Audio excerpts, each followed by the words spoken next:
News Radio KMAN weather. Right now in Manhattan, 51 degrees with partly cloudy skies. Wind out of the northwest blowing pretty steadily at around 13, gusting as high as 25. Tonight mostly clear in a low around 29. That wind still gusting as high as 30 out of the northwest. Tomorrow the wind dying down a little bit, just at 5 to 15 miles an hour with cloudy skies and a high near 45. Mostly cloudy and a low around 27 tomorrow night. On Thanksgiving, sunny and a high near 44. Mostly cloudy and a high near 44 on Friday. The game is next on News Radio KMAN. Weather on News Radio KMAN is brought to you by Sunset Zoo. Come see Santa and walk the Luminary Trail November 29th and 30th. For tickets and times, visit sunsetzoo.com. The following is an exclusive presentation of News Radio KMAN, your home for K-State athletics. It's game time. This is The Game on News Radio KMAN.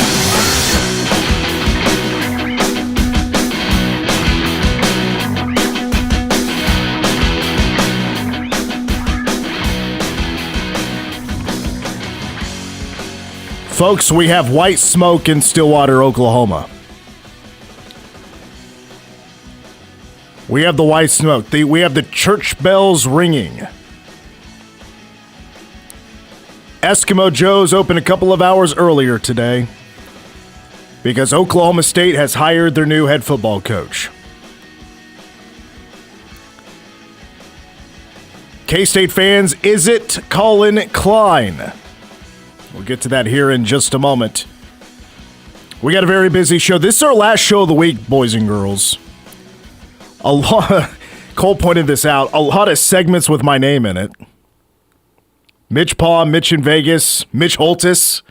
We're getting plenty of Mitch today. I share a name with the voice of the Kansas City Chiefs. He's going to join us instead of Wednesday since we don't have a show.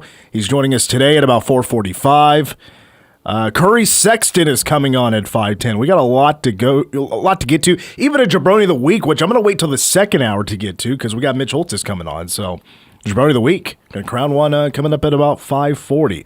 Let's go ahead and just get to the breaking news of the day. If Cole, you don't mind, you want to hit the breaking news button. If we haven't pushed it in a while, so you may have to take a minute to find it. Breaking news. Oklahoma State has hired its new head coach for football. Colin Klein, it is not. It is not Colin Klein. That was an L. Roberson pump fake right there. Oh, yeah, I went full rotation. All the way around. Full arm movement. Almost spiked it into the ground. Very close. Full windmill. No, it's not Colin Klein. Although, from what I had heard, Colin Klein was a finalist for the job. Colin did interview for the job. Not Colin Klein. It's Eric Morris. No, he's not related to Zach Morris. He's not related to Chandler Morris. He's just Eric Morris. Oklahoma State decided to pull a move that K-State decided to not pull back in, 2018 or 2019, whatever it was, December or January, whenever that was, when Chris Kleiman was hired. No, Oklahoma State decided to go with the current head coach of North Texas. That's Eric Morris. Eric Morris is going to coach the rest of the year at North Texas, the rest of the regular season, any postseason games that they have. And then, once he's done, he's off to Stillwater. Pretty short drive. They're from Denton, Texas. They're pretty close to the border to Oklahoma. Well, it's about a 2 or 3 hour drive. And he's in Stillwater. He's a former Texas Tech kid.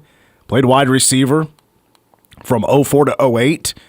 And right out of that, got into coaching after playing one season in the Canadian Football League. Yes, he is a Saskatchewan Rough Rider. But now he's the head coach at Oklahoma State. So is this a good hire? Is this a home run? Is this a bit of a head scratcher? Look, I'm not going to get on the Oklahoma State message boards. If you just do a a simple Google search of Eric Morris, you're not going to find too many exciting things. Like, honestly, on the surface, for Oklahoma State, this is not a very exciting hire, really. I mean, if you look what Colin Klein has done compared to Eric Morris these last 4 years or so, I mean, Eric Morris has been at North Texas for 3 years, has had one good season, which is this year, 10 wins. Went to a bowl game last year, 6 wins. I know at a group of 5 or group of 6 now level, that's okay. But then before North Texas, 1 year at Washington State. And I think that's a part of why Oklahoma State decided to go this route. I don't know if Colin Klein said no, the job was offered to him. He said no. If they're just all in on Eric Morris from the beginning, like he was their number one guy, and he said yes. I don't know those details. I don't know if Colin Klein really wanted the job or not, but it's not going to be Colin Klein. You know, the reason this isn't too much of an exciting hire on the surface, because it really reminds me of like a Neil Brown when he got hired at West Virginia. Actually, Neil Brown was more successful at his previous job at Troy, had a pretty good run there, and then he gets hired at West Virginia. It was just a lot of 500-type seasons. Eric Morris is an interesting pickup for Oklahoma State. I think there's a lot of layers to this. Like, it's because for Colin Klein, comparable to, Eric Morris working with quarterbacks, not calling plays, but with the head coach, he's been a quarterbacks coach. He's been a wide receivers coach. Colin Klein's been calling plays for the last 4 years, does not have any head coaching experience, but he has been at a much higher level recently than Eric Morris. I mean, look at what he's doing right now at Texas A&M. One of the best teams in the country. They are a easy in for the college football playoff. They're undefeated. They got Texas this weekend and trying to go through the regular season undefeated. And, Colin plays at K-State 2022. Won a Big 12 championship. It probably goes a lot deeper than that. Oklahoma State is not the only school that is interested in Colin Klein. The only other thing I've heard about Colin is that Colorado State really wants him. And that's Colin's old stomping grounds. I mean, that's where he's from, is that area. I don't know what kind of money they're throwing at him. I have heard that Eric Morris is going to make around $5 million a year. And I'm sure there's a lot of room for incentives. I don't know what the contract layout is, but right now, Oklahoma State does need a coach that has what it takes to really kind of build from the ground up, but will have more resources than he's had at, his previous head coaching job before North Texas was 4 years at Incarnate Word. And, Incarnate Word was probably a school nobody had heard of 6 or 7 years ago, 8 years ago, and then they turned into nothing close to a powerhouse, but getting into the playoff every year and was a more respectable name. And at North Texas, he took over a 500 at best program. Eric Morris last year did have the number one quarterback in the country when it came to passing yards. Again, quarterback's coach. He's an offensive guy. And, now this year, North Texas is having a year they haven't seen in a while. Double-digit wins. I don't even know the last. I don't know much about North Texas. This is their best season ever already. Best season ever. Yes. So, and I think what Oklahoma State might be thinking on this is he is a safe hire for if you have success. He's not going to go anywhere. He's a young guy. He's only 40 years old, but he thrives off of building up programs. And this is the kind of place he wants to be. He's a guy from the South, unless maybe Texas Tech would be the dream job at some point. Maybe that could be the stepping stone. But I'm sure Oklahoma State feels like he would be around for a long time if it works out. And other jobs are going to determine what other coaches do, who hires who. Like, I'm sure LSU, Arkansas, what is Lane Kiffin going to do, right? Is Lane Kiffin going to leave Ole Miss and go somewhere else, Florida? Where is he going to go? And then that will start to affect, the dominoes will start to fall. Like, for example, Matt Campbell. There are rumors that Matt Campbell is going to Arkansas. I have no idea if that's true or not. That's just flying around. But that could be based on potentially what happens with the other SEC schools down the road and who they hire, and then who is Arkansas going to go with? Because Arkansas probably had Eric Morris on their list as well of coaches. Eric Morris is now off the table. Resume-wise, it doesn't seem like a very exciting hire. But again, he has had success of building a program. Like, to me, like, if K-State made this hire, I don't know if I'm exactly excited about it. Like, there's still a lot to prove. There's a lot of work to be done because Oklahoma State has hit rock bottom in college football. They've lost now 18 consecutive games, I think. Yeah, 18 consecutive. It'll be 19 in whoever they play in the last game of the regular season, I would imagine. So 2 straight years of not winning a single conference game. I mean, you're talking KU at its worst football right now for Oklahoma State. And who thought anybody could be that bad again in this conference? Even with this many teams, it's happening right now. This is rock bottom. Oklahoma State is getting Mario Kart, red shell, bumped every 5 seconds, lapped in the Big 12 right now, especially from the newcomers. So they really need somebody young, motivated, with resources now, and can build a program from basically the ground up with a lot more money. I mean, if North Texas had more money, they would have kept Chandler Morris. But instead, is at another school. I can't remember where Chandler Morris is now. I'm blanking. But anyway, Duke? I don't remember. Doesn't matter. Virginia. That's right. ACC school. 24 years old, still slinging that thing in college. Who was the team the other night for K-State basketball played somebody that had a player on the team that was 26 years old? Was it Nebraska? I think it was Cal. I can't remember. Yeah, but that's right. That was one of the MitchPoms that we did. It was Cal. Were you the one that asked me, are we now in the era of college sports where we're now not, the COVID year is over, nobody has a COVID year anymore? I would sure hope so. Well, and there's the whole, recently it's been G League players who are going back into college basketball. So yeah, it's terrible. I don't know, on the whole COVID year thing, ask me in 5 years. Yeah. I'll probably have a good answer for you at that point. A solidified ansor. Yeah, because you're still seeing now, there's college football players that are in their 8th year. Yeah.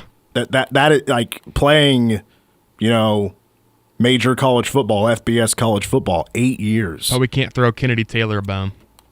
No, we couldn't. I shouldn't say we. The NCAA couldn't throw Kennedy Taylor a bone. So...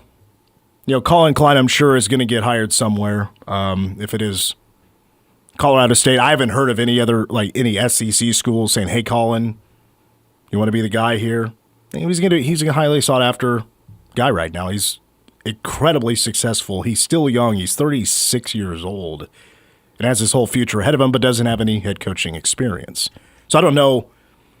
Probably just depends on the situation and. For a group of 5 to hire Colin, people say Colin's too big for that kind of job.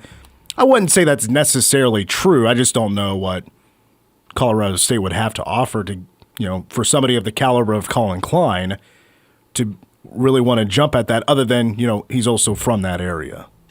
Going back to Coach Morris now at Oklahoma State, I'll agree in terms of it not being the sexiest hire in the world, but I do think it's a relatively safe pick.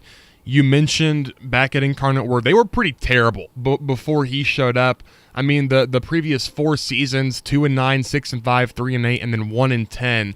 He took over, immediately goes to the FCS playoffs at 6-5, and then a couple of mid-years, and then back to the FCS playoffs. Those are the first 2 times that they had ever made the playoffs. They've been in the playoffs now 3 years since he's been gone as well. And then also, he's got a little bit of a pedigree with quarterbacks. For Cam Ward was at Incarnate Word, and then throw John Mateer in the mix. And I don't remember the name of North Texas' current quarterback, but he's been tearing it up. They have the best offense in terms of yards per game in the country. And then also, I think maybe probably bigger than anything else is he's just familiar with recruiting the Texas and Oklahoma and the South area in general. I think that's huge for Big 12 football is you need to be able to recruit. And for North Texas, it's not like they're getting like the 4 and 5 star guys. So being able to find some of those diamonds in the rough is something that I think he's going to be able to do. And with those extra resources, maybe be able to bring in some top tier talent to Oklahoma State. I think it's a good, safe hire. Like you said, I mean, Zach Robinson, former quarterback of the program, would have been the quote-unquote sexier hire. Colin Klein, with the job he's been doing at Texas A&M, probably in the same boat. But I think it's a safe hire, and you've seen the track record. He's turned some programs around. Doing my math here, just trying to line up the years and put a timetable together. So, because prior to Incarnate Ward, he was at Texas Tech for 4 or 5 seasons. He had a couple of stops at Washington State because he was an offensive coordinator there for Mike Leach and also was wide receiver coach. Just trying to remember the timeline of coaches to quarterbacks, but if I'm looking at this correctly, so he would have called plays for Baker Mayfield and Patrick Mahomes at Texas Tech. Mm-hmm. I don't know how old they were at the time. Obviously, Baker, he left Texas Tech, he ended up going to Oklahoma, and that's where he won. He won the Heisman Trophy. But that would have been Mahomes' junior and senior seasons, or sophomore and junior. I don't even know how. I don't know if Mahomes was there for 4 years. I'm showing some bad knowledge on my quarterback, but that would have been his last 2 seasons at Tech. And yes, the last known name you would associate with, as in recognizable name with Eric Morris, is Cam Ward, who, and you mentioned Incarnate Ward, then went with him to Washington State, or maybe Cam went with him to Washington State. Package deal, transfer portal, and then of course Cam Ward ended up going to Miami, and then number 1 pick. Now with the Tennessee Titans. Poor guy. It's too bad he's not in a better system. Titans are terrible, man. Terrible. I mean, I think you could put a talent like Cam Ward in another system with better players, better management, better general manager, coaching and stuff like that, and he's got to be in the running for like a Rookie of the Year situation because he's that good. And that kind of goes to his development. I mean, he was I believe he was a 0-star going into the college ranks, if memory serves. Like, he was not recruited basically at all. So you talk about a diamond in the rough. That would be the definition of it. Goes to Incarnate Word, goes to Wazoo with Coach Morris, and then ends up at Miami, the number 1 overall pick. I mean, shoot, there's some colleges who would hire you based off of that alone, I'm sure. Yeah, so what Eric Morris brings to Oklahoma State is quite the pedigree of offensive success, really rolling with talented quarterbacks, and quarterbacks getting to the NFL. That's where the sexy gets sexiest, if that makes sense. If you're going to base a successful coaching hire on trophies, awards, championships, Eric Morris doesn't really have any of those. Like with Chris Kleiman, North Dakota State won national championships, still send players to the NFL, especially quarterbacks.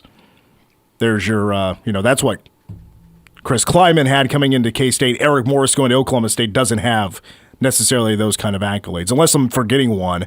Maybe this year, right? I mean, winning the American. And they're in the running for that. They're in the running to be one of the at-large bid for the Group of 5 team. I mean, they're in that mix right now because of being 10-1 in the American. They could play in the American championship game and then potentially get the bid into the CFP.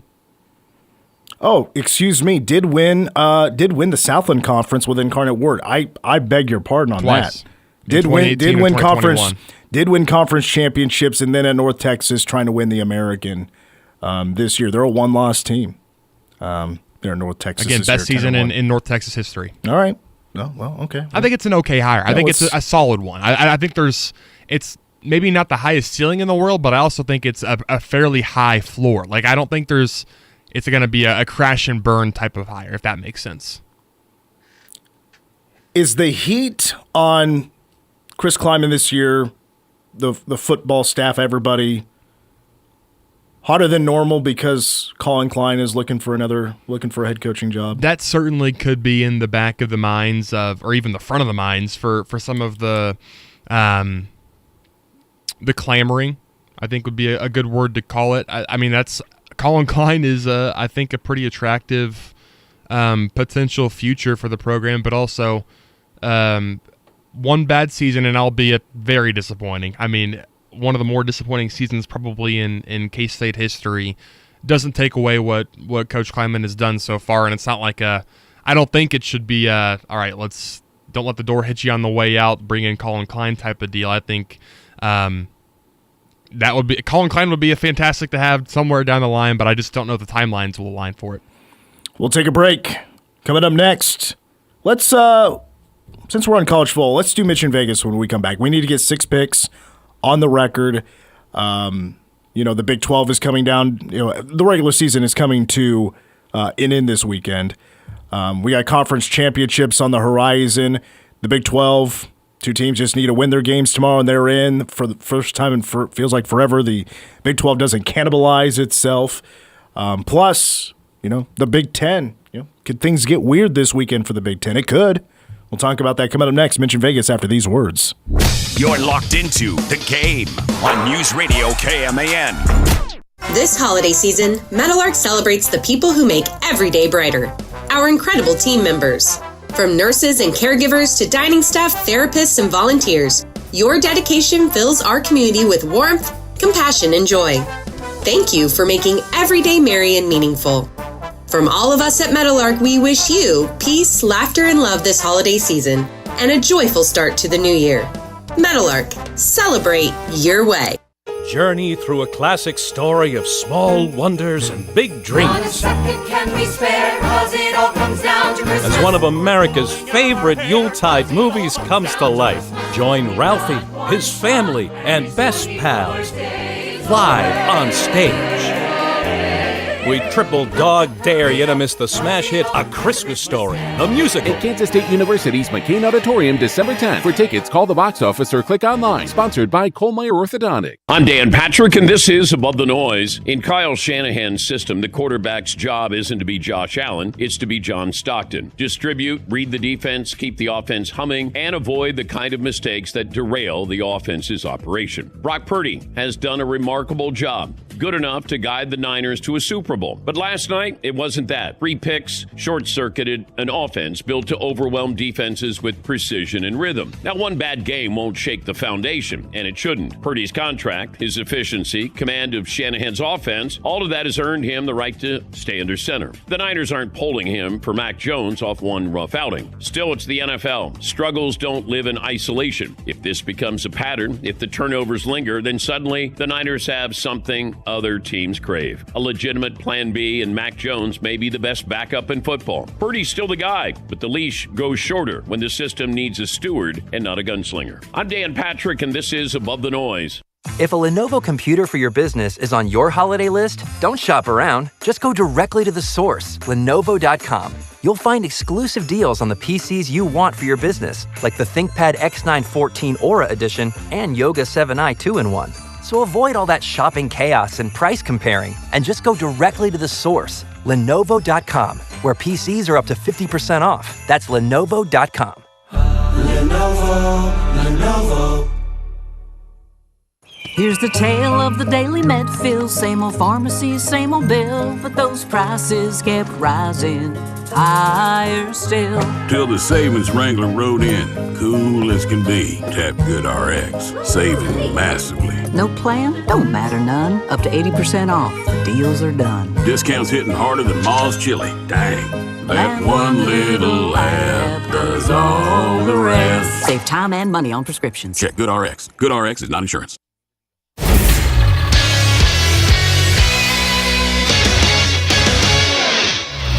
I'm Cole Dutchendorf with the Game Sports Update brought to you by Bottle Cap Sports Bar. North Texas coach Eric Morris is expected to become the next coach at Oklahoma State. Morris is set to coach out the rest of the season for the Mean Green, including a potential American title game and CFP bid. K-State men's basketball's PJ Haggerty was named the Big 12 Player of the Week on Monday, as well as the AP National Player of the Week following his blistering start to the season. Last week, he averaged 31.7 points, 7.7 rebounds, and 6 assists while helping K-State to a 2-1 record and a runner-up finish at the Hall of Fame Classic. His 37 points against Mississippi State were the most points by a K-State player at the T-Mobile Center and most overall since Barry Brown scored 38 against Oklahoma State in 2018. He's the first Wildcat to open a season with 6 consecutive games of 20 or more points. K-State is 5-1 and will visit 5-0 and number 25 ranked Indiana tonight at Assembly Hall for the Wildcats' first true road game of the season, with tip at 7 and pregame at 6 on News Radio KMAN and 101.5 K-Rock, also televised on FS1. K-State's Shaylee Myers was selected 16th overall by the Atlanta Vibe in the 2025 Major League Volleyball Draft Monday afternoon. She was the 8th pick of the second round and was one of only 3 players from the Big 12 Conference to be drafted. K-State will wrap up its 2025 home schedule Wednesday against UCF.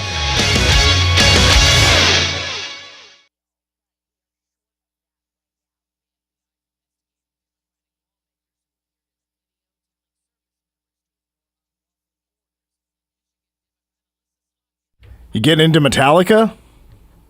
You've been playing a lot of Metallica lately. Yeah, and I also, it's not... Well, that's fine. It's a nice blooper. You can... Okay, whatever. We'll get a little bit of that. Well, we're picking 6 games. We need to get them on the record, even though it's Tuesday. This is our last show of the week. We always take a couple of extra days off around Thanksgiving. 6 picks by the Vegas line. Oh, boy. And we'll also get to some breaking Colorado news about the game on Saturday. You may already know by now, but we'll get to it. Well, the people had a better week than we did. Still a good week of push for us. We went 3-3. I'm allergic to doing anything at this point. I think it's literally 5 straight weeks of pushing. 3-3. The people go 4-2, so they get a game up again on us. But I'm 2 back now. People are 43-41. I'm 41-43. And you are 7 back at 36-48. But you never know what could happen. All right, let's get these Big 12 games out of the way. We got a Big 12 championship game to play here soon, and we assume it's going to be Texas Tech and BYU. But can the Red Raiders and can the BYU Cougars can they win by the spread? Will you take the money or will you take the points? You think the other team's going to cover? We'll start with Texas Tech. They're on the road. A lot of 11 a.m. games. Like most of the games on Saturday for the Big 12 at 11 a.m. BYU UCF, I think, is at noon. But anyway, Texas Tech is at West Virginia. Texas Tech trying to get that bye for the college football playoff. Meanwhile, West Virginia. I think we knew they were not going to be very good this year, even though Rich Rod is back at the helm. And the Mountaineers still will go 4-7. They're not going to be bowl eligible. This is their last game. It's in Morgantown. Texas Tech is 10-1. All right, so as you know, the people, they're in first place. And if you want to vote on Mitch in Vegas, just at Mitch the Fort on Twitter or X. Give me a follow if you don't mind, and you can make your picks there. Right now, Texas Tech by 92%. 24.5 points. I think it opened up at 20.5. So this line is already skyrocketing up. A lot of people taking Texas Tech. 24.5 points on the road in Morgantown. That stadium is going to have like 10,000 people in the stands. I don't know what the weather's going to be like. I just feel like nobody's going to be there to support the Mountaineers. Texas Tech wins big. I low-key think that West Virginia hasn't been as terrible recently. Ever since they got destroyed by UCF, which was a 30-point loss to a bad team. That's an embarrassing loss to have on the record. Definitely a terrible loss. But since then, look at it. They lost to TCU by 6. They went to Houston and beat the Cougars 45-35. Yeah. And then they beat Colorado. No really argument for me here. Colorado's also terrible. And then at Arizona State, I know down Sam Leavitt, but still a 2-point loss on the road. So I'm going to take I'm just deciding this right now on the fly. I'm going to take West Virginia to cover because, A, it'll pick me up a point, and also, as you said, 24.5 is a lot, and they've had some decent momentum as of late. Game 2 is BYU hosting UCF. 17.5 point favorite are the Cougars at home. UCF is just they're barely coming off. They barely beat Oklahoma State at home. Oklahoma State's now lost 18 in a row in Big 12 play. BYU, can they get it done? Can they hang on? If they lose, then they're still getting in. Right? Yeah, because they beat Cincinnati. Yeah. They beat Utah, yeah, I mean, they're pretty much in, right? I think maybe things could get crazy somehow. I think Arizona State's actually in the mix as well. Arizona State, well, I think they're like the only other team that could make.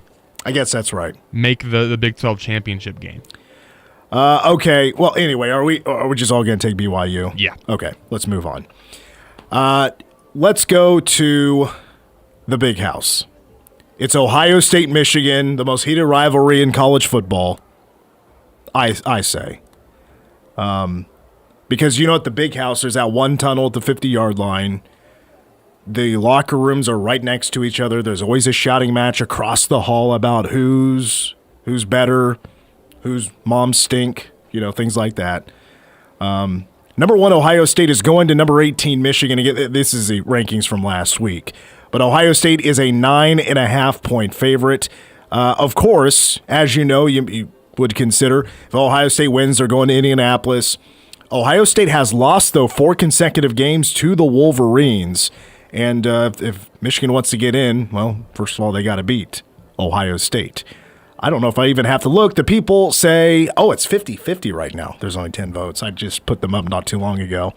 It's a 50-50 vote right now, so we don't have the people say quite yet.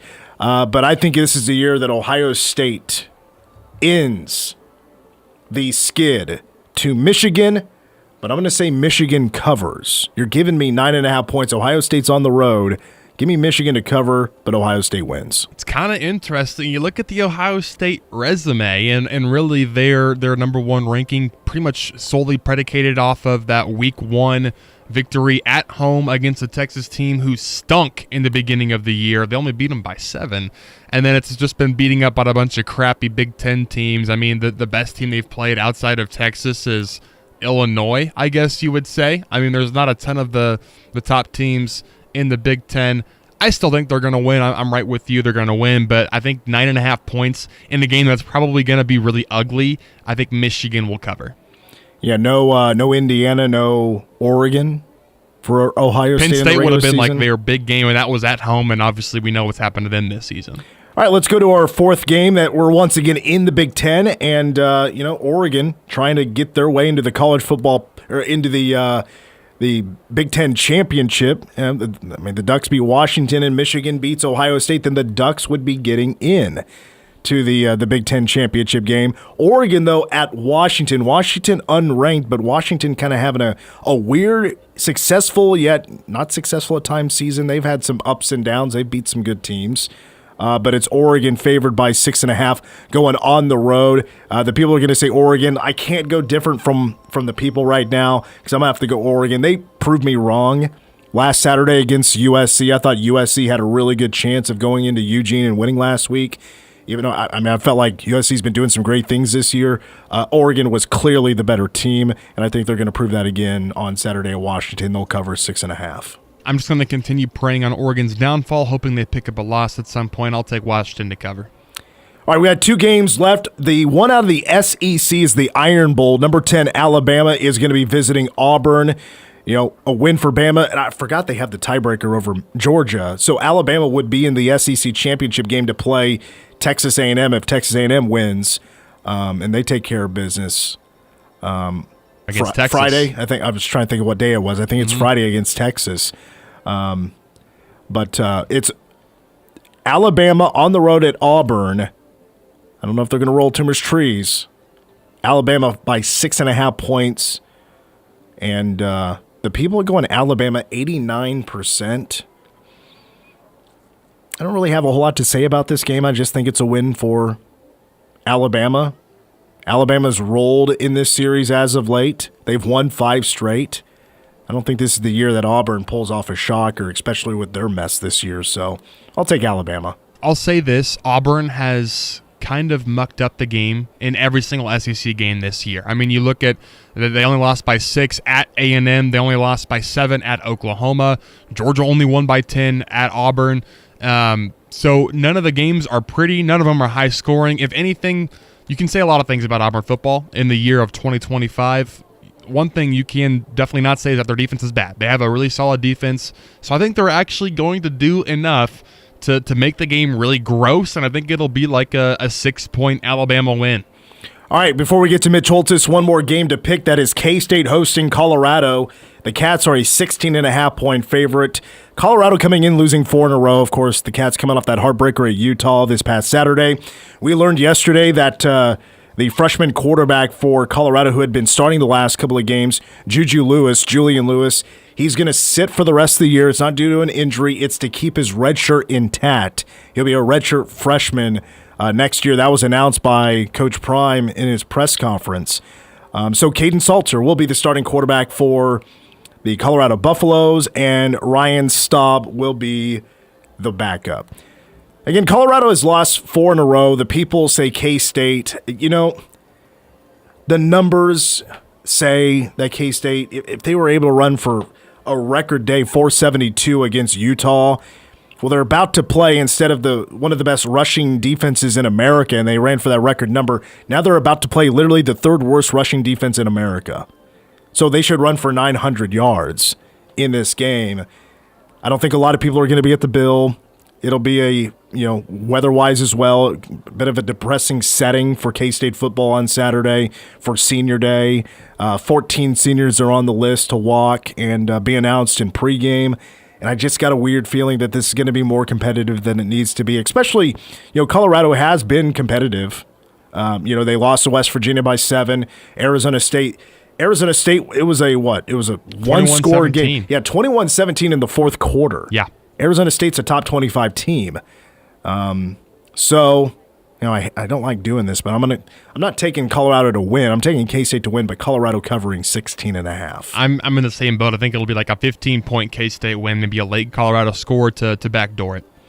Let's take a break. When we come back, we'll wrap up hour number 1. The voice of the Chiefs, Mitch Holthus, is coming up next. Your home for K-State sports. Applewhite back in the pocket. K-State coming after him, hits him as he throws. Picked off. Mark Cimino at the 30. Cimino down the sidelines. 20, 10, 5. Touchdown. Kansas State gets a defensive touchdown on the INT from Mark Cimino. This is The Game on News Radio KMAN.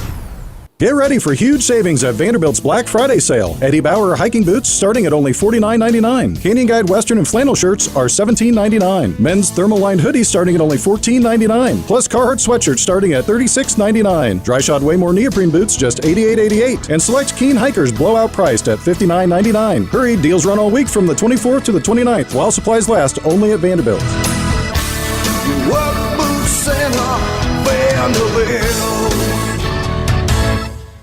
Hi, I'm Carla Hagemeister with Flint Hills Breadbasket. Food insecurity is growing in our community. In 2023, over 16% of Riley County residents were food insecure, and we are serving more people today than ever before. The people we serve are your neighbors, your students, your employees, your family, and your friends. The need for help has gone from 400 families a week to 600 families and is still growing. You can donate food, money, and your time to help your neighbors. Visit FlintHillsBreadBasket.org today to join our efforts to ensure that everyone has access to the healthy food they need to thrive. Ladies and gentlemen, this is the main event of the holidays. In this corner, the challengers, lacing up their boots, scanning the clues, ready to rumble, the hunters. And in the other corner, the reigning and defending champion of the holidays, the legendary Jingle Bell Rock, who will conquer the cold and claim the gold. It's almost time for the biggest, brightest, merriest event of the year. The hunt for the G. Thomas Jewelers, Godfrey's Indoor Ranges and Tactical Supply Jingle Bell Rock is about to begin. Celebrate the season with the longest running Shop Local campaign. First shot at bragging rights, glory, and thousands of dollars in cash and prizes. Clues start Monday, December 1st. This could be the year you find the G. Thomas Jewelers, Godfrey's Indoor Ranges and Tactical Supply Jingle Bell Rock. Blueville Nursery's Horticulture Hints radio show comes to your radio every Friday morning at 10 a.m. We will discuss timely gardening and landscape topics to help you keep your lawn and garden in tip-top shape. Blueville Nursery has been your local landscape service and garden store for over 50 years, and we want to share our time-tested techniques with you. From vegetable gardening, spring and summer annuals, to shade trees and lawn care, we'll cover it all. You're welcome to call into the show to ask questions that apply to your own landscape or garden. Stay tuned to Blueville Nursery's Horticulture Hints radio show every Friday at 10 a.m. right here on News Radio KMAN. Friends, family, tradition, and something delicious. Make the holidays extra special. Hey, I'm Jake Trumer, head chef of the Friendship House in Wamego. Let the Friendship House handle the delicious in your holiday season. With made-from-scratch cinnamon, pecan, and peanut butter rolls, tea rings, homemade pies, 9 different kinds of cookies, and amazing candy. Call the Friendship House at 456-9616 or stop by to place your holiday order. A tradition in its own right, the Friendship House, 507 Ash, a block east of Lincoln in downtown Wamego. News Radio KMAN weather. Right now in Manhattan, 51 degrees, partly cloudy skies, and wind gusting as high as 25 miles an hour out of the northwest. Tonight, mostly clear and a low around 29. Tomorrow, the wind dying down a little bit, still out of the northwest, but now from around 5 to 15 miles an hour. Also cloudy skies and a high near 45. Tomorrow night, mostly cloudy, a low around 27. On Thanksgiving, sunny with a high near 44, partly cloudy and a low around 26 on Thursday night.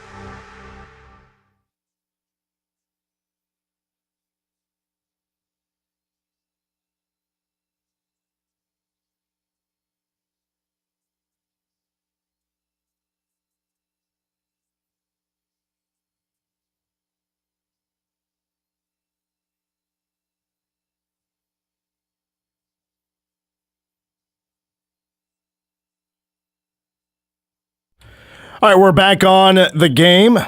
Mitch Fortner and Cole Dutchendorf. Mitch Holthus will be joining us here in just a second. A reminder about Saturday. So Manhattan High football has made it to the state championship once again. That's in Emporia against Olathe Northwest.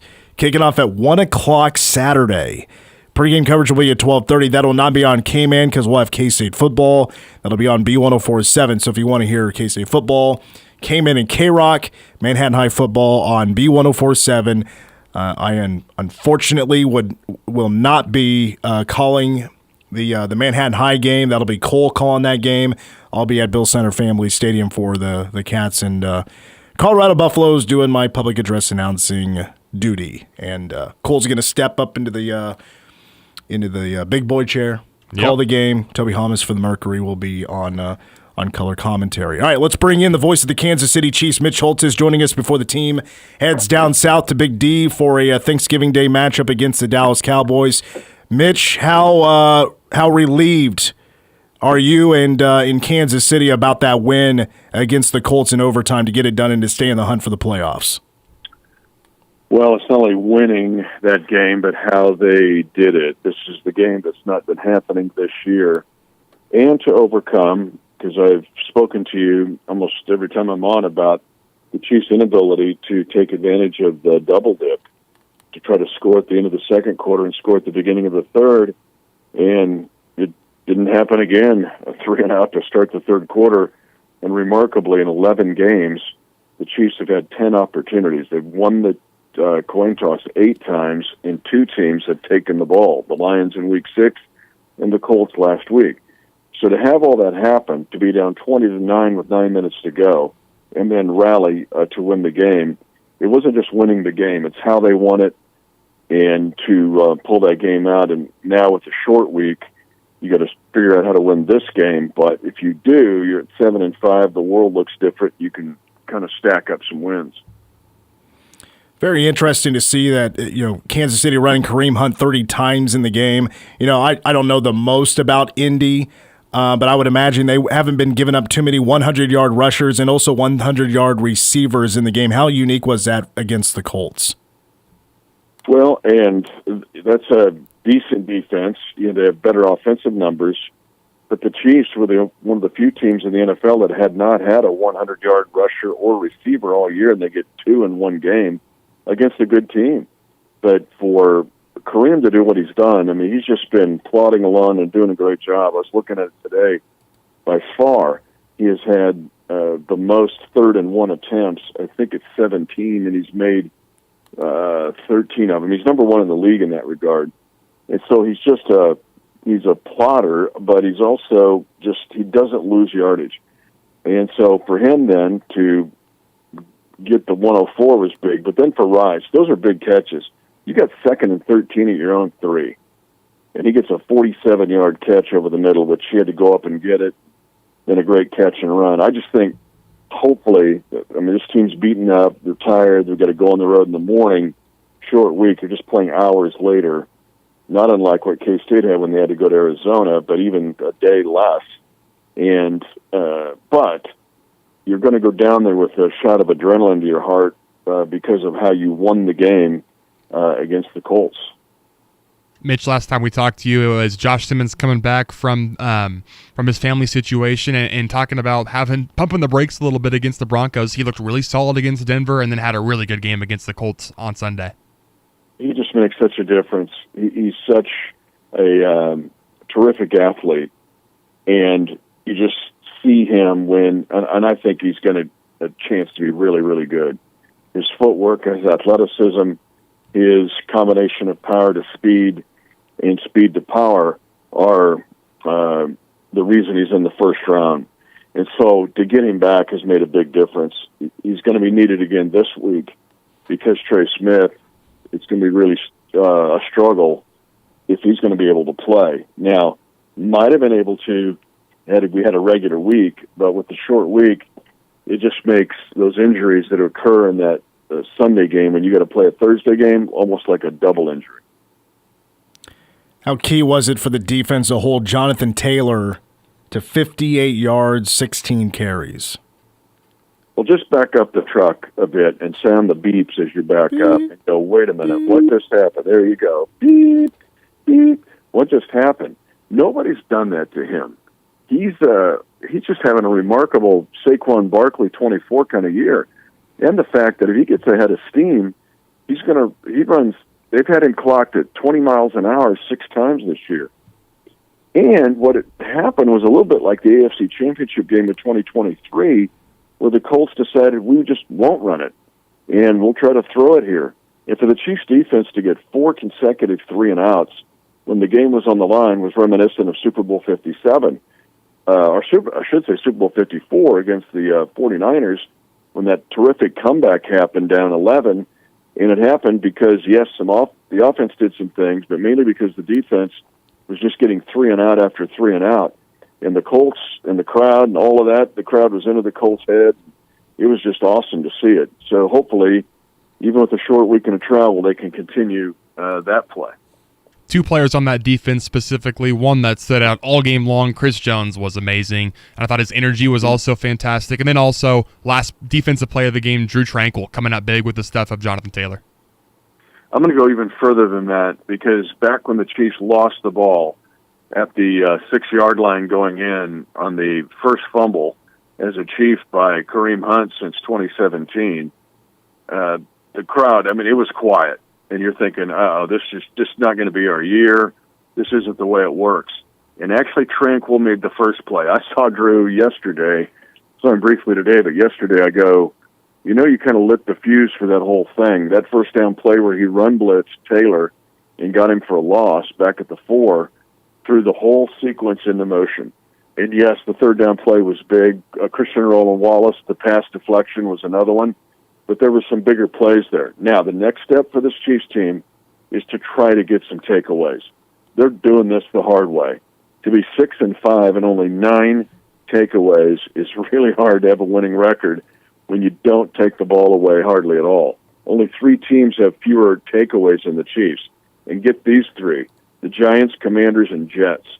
And here the Chiefs set at 6-5 with 9 takeaways. So I don't recall, when's the last time the Chiefs played on Thanksgiving? 2006. We hosted the first ever game on NFL Network. Oh. And it was like, what is it? Like, it's electricity. It's a NFL Network. What is this? And they're actually going to do a game? And, whoa, what is this? So we beat the Broncos on Thanksgiving night, 2006, 19-10 in the slugfest. Now, prior to that, we actually played in Dallas in 1995 against the last really, really, really good Dallas team. And then the next year we had to go to Detroit and play on Thanksgiving and actually beat the Lions in that game. So the Chiefs, this will be the 11th Thanksgiving Day game, and the Chiefs were 5-5. That goes all the way back. There was one Thanksgiving game as the Dallas Texans. I'm sure you're used to working on Thanksgiving, though, but is the team able to organize anything for the guys? Because you're playing on Thanksgiving Day. The time you get back, it's going to be late. It's a short flight, yes, but anything the Chiefs organizing for the guys to celebrate Thanksgiving? Not really. They try to keep it as much of a regular game as they can, and so they want to keep the diet the same as well. So instead of going, hey guys, let's just have turkey and dressing and a bunch of mashed potatoes, they skip that. They want to keep the guys regular, and so they're like, hey, have at it when you get home. But not so much on this one. I just got to tell you, though, how difficult it is. And you remember, I mean, for K-State to start the year at that Ireland trip, and then they had the North Dakota game. There was no bye week. And I know I keep harping on this, but this is a big deal for football teams. I don't think fans realize it. And then they're trying to fix it, and then Army doesn't let you fix it because they're so precise. And then you have a short week to go to Arizona. Well, here are the Chiefs. We had Brazil, which was a super clunky trip. We've had Sunday night football on the road, Monday night football on the road, and now we have a short week, and we're going to get another one at Christmas time. I don't ever remember this in 32 years, it being this way. Usually if you get a short week, it usually would be just one time. You had a short week in the season. Now all of a sudden with all these streaming partners and playing Black Friday, Thursday, Christmas, and they want the Chiefs. They want the Chiefs. This could be, you guys, the highest-rated regular season game, both listening and watched, in NFL history. They're predicting that this game on Thanksgiving afternoon between the Cowboys and Chiefs could be the highest-rated regular season game ever. Looks like they have it's basically a pick'em from Vegas, even though the Cowboys just got punched in the gut by the Eagles. I mean, I'd feel like the Chiefs would be the favorite heading into this game, not quite a pick'em. Well, but they rallied against the Eagles to get the victory with the walk-off field goal. I think that's probably where they are thinking here. And they're seeing the team on the road as a short week usually does not favor the visiting team. I don't have the numbers directly in front of me, but this is tough. You don't get your normal recovery time. Our guys have basically done walkthroughs, and we're getting on a plane in the morning to go down there. Now, it's not a long flight. That will help us. Usually we've had these long flights. Now, being in the center of the country is an advantage. You don't have to do the East Coast to West Coast, but usually the teams we're playing are on the East Coast to the West Coast. We don't play up and down. We don't play the NFC North very often, or the teams in the NFC South that often, or Dallas. I mean, these are short flights. Think about the NFC North. They're like 30-minute flights. It would be a division of KU, Iowa State, K-State, and Nebraska. That's the NFC North. Our division is kind of like the Big 12 is now, because all three of our other division opponents are outside of our time zone, and two are long flights. This is going to feel like going to where my grandpa had Vern's Donuts and going and getting a donut down the street. This is going to feel like nothing after going to Pluto to play in that Brazil game. Quick X's and O's question for you, Mitch.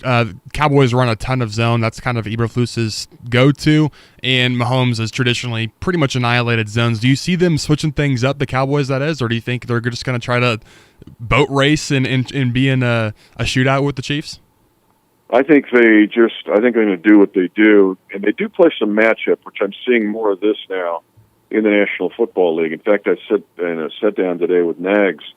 We discussed that, where they'll show you man-to-man, and then they switch to zone, or they'll show zone and switch to man, depending on your route.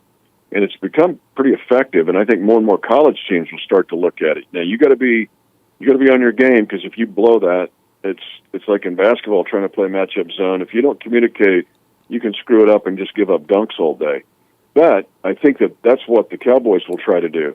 They'll also try to make the Chiefs be patient. Throw an underneath route and force the Chiefs into some kind of turnover. Now, the Cowboys' defensive numbers are not very good, but you can't really look at their season numbers for this game. This Cowboy team dramatically changed on November the 4th with two big trades. They they picked up Quinnen Williams from the Jets, and they got Logan Wilson from the Bengals. If you look at the numbers, here's one of your nuggets of the night. The first 8 games of the year, the Cowboys were just getting, you were talking about boat race, they were getting mauled. They gave up 40 twice. In fact, they tied the Packers 40-40. They gave up 30 more points 3 times in the first 9 games. Since November 4th, when they made these 2 trades, plus they've got DeMarvion Overshown back off the injured list, and their rookie, Siobhan Ravel, who I loved, coming out of East Carolina, he's now active. In the last 2 games, they're only giving up 18.5 points per game. So if you look at Dallas defensively and think they're garbage on defense, you're looking at ancient history. You've really got to look at the last 2. All right, Mitch, we got to let you go as we're at the top of the hour. I appreciate it, and hope you get some time with some family after the Dallas game on Thursday. Appreciate your time. Yep. How about Cooper Beebe, though? I mean, how about him? Like, the guy's gonna be a 10-year pro. He's probably going to be an all-pro. He's the anchor of this offense, and their offense is really good. Well, how about what they do. How about Connor Riley? Connor Riley taking over that offensive line for the Cowboys. I think he's been a major difference. Yes, I think that's too. That's a big point. But I mean, these guys offensively, they're number 1 in the league. We just faced the number 1 team in the league in the Colts in total offense and yards per play, and now we're playing these guys. So. Yeah, heck yeah. All right, Mitch. Happy Thanksgiving. We'll talk to you soon.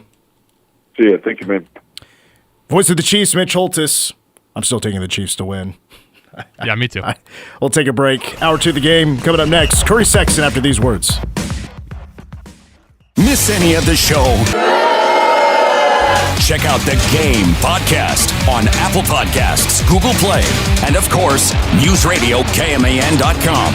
You're listening to The Game on News Radio KMAN.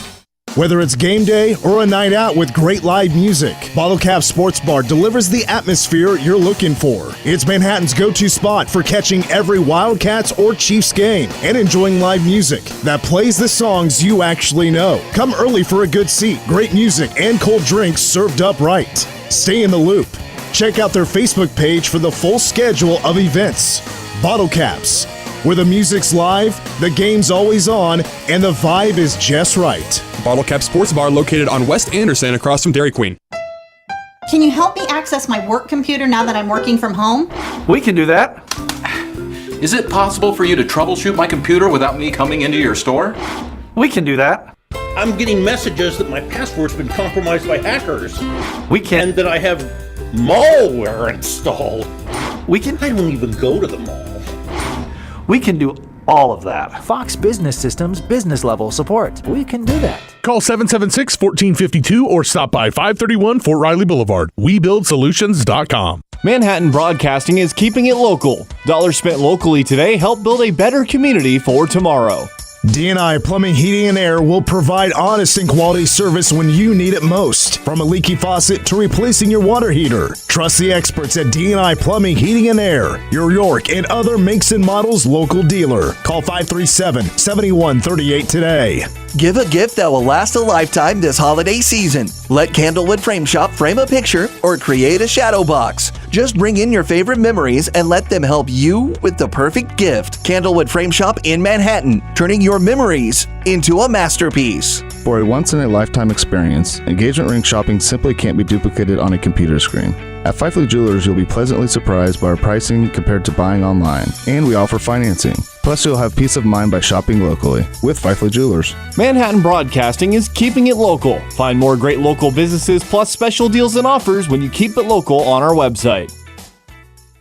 It's back, and it's bigger than ever. The hunt for G. Thomas Jewelers in the Godfrey Indoors Ranges and Tactical Supply Jingle Bell Rock is on. Thousands in cash and prizes are waiting to be found. And if you've got a Jingle Bell Rock hunting tag, your winnings could double. This year, grab multiple tags for more chances to win weekly prizes. This Wednesday at Patriot Tattoo from noon to 2 p.m. So get ready to rock and double your cash with the Jingle Bell Rock Hunt. From G. Thomas Jewelers and Godfrey's Indoor Ranges and Tactical Supply, where the hunt for the holiday treasure begins.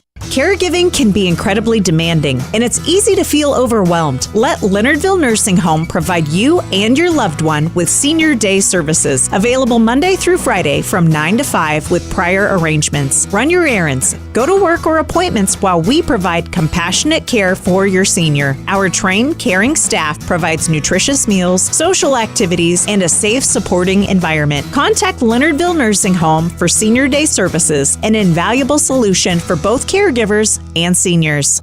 Manhattan's home for news, sports, weather, and talk since 1950. News Radio, KMAN, Manhattan.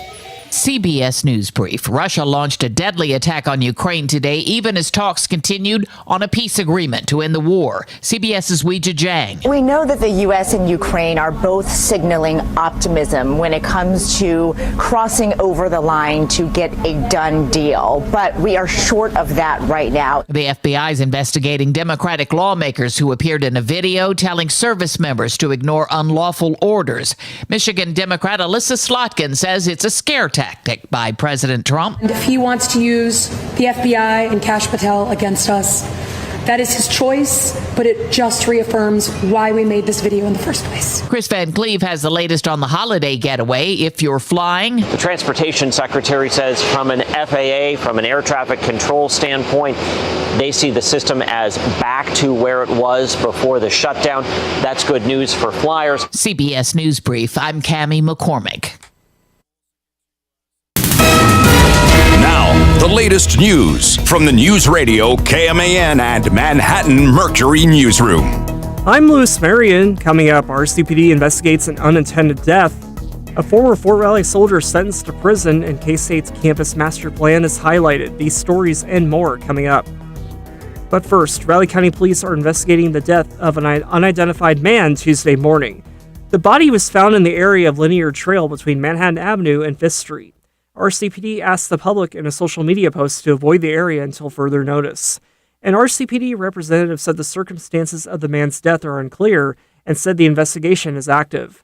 No further information has been released. Padua County Commissioners received an update from the Treasurer's Office Monday.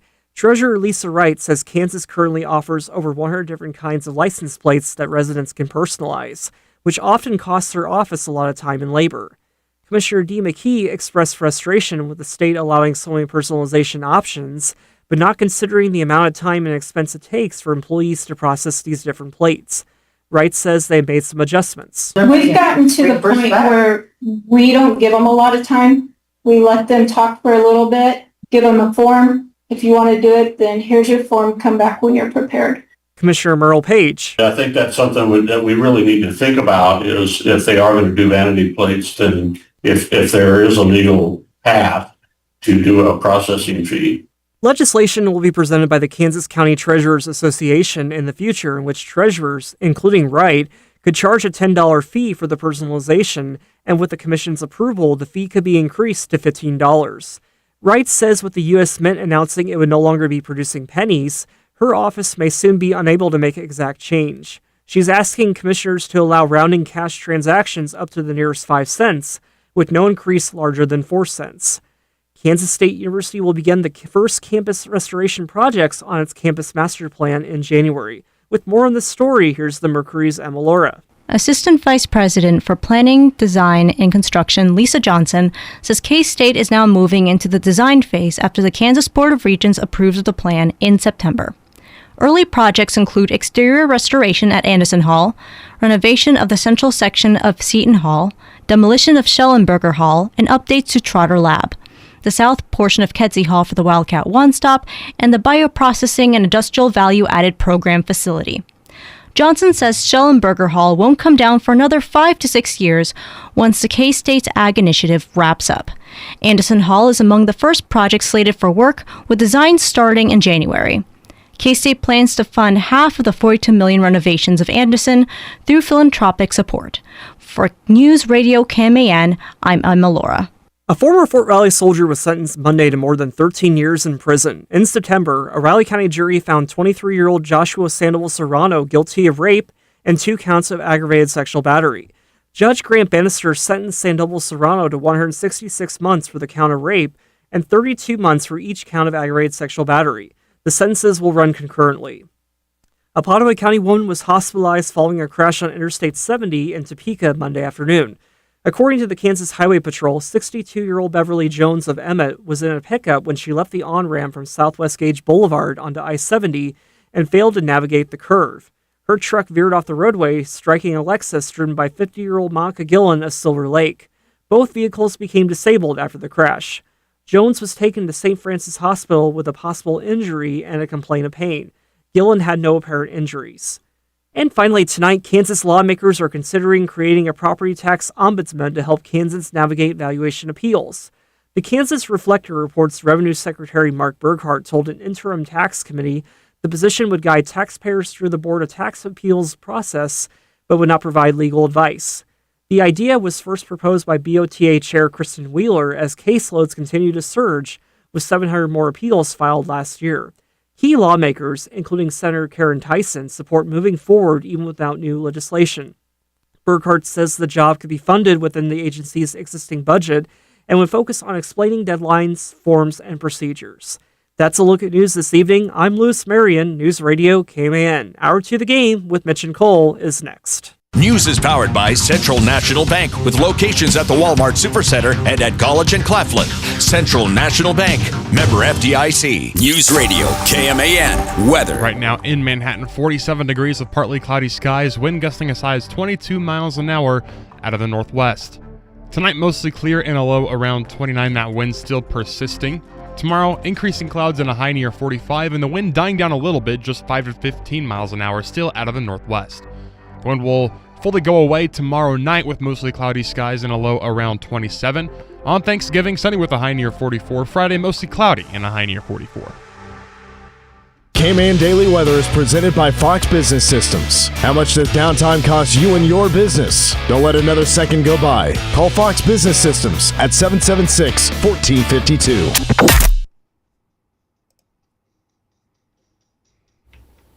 All right, hour 2 of the game after work. I'm Mitch Fortner, that's Cole Dutchendorf, and we are with you for about another 48 minutes. This is our last show of the week. We take a couple of extra days off for the Thanksgiving holiday on Thursday, because how else are we going to be able to watch sports? Need some free time.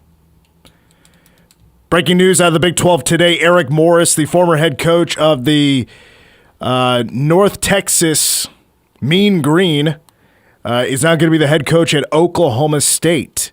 He spent 3 years at North Texas. Previous to that, he was at Washington State, worked with Cam Ward, and before Washington State was at Incarnate Ward with Cam Ward as well. Plus, has worked with Patrick Mahomes, Baker Mayfield.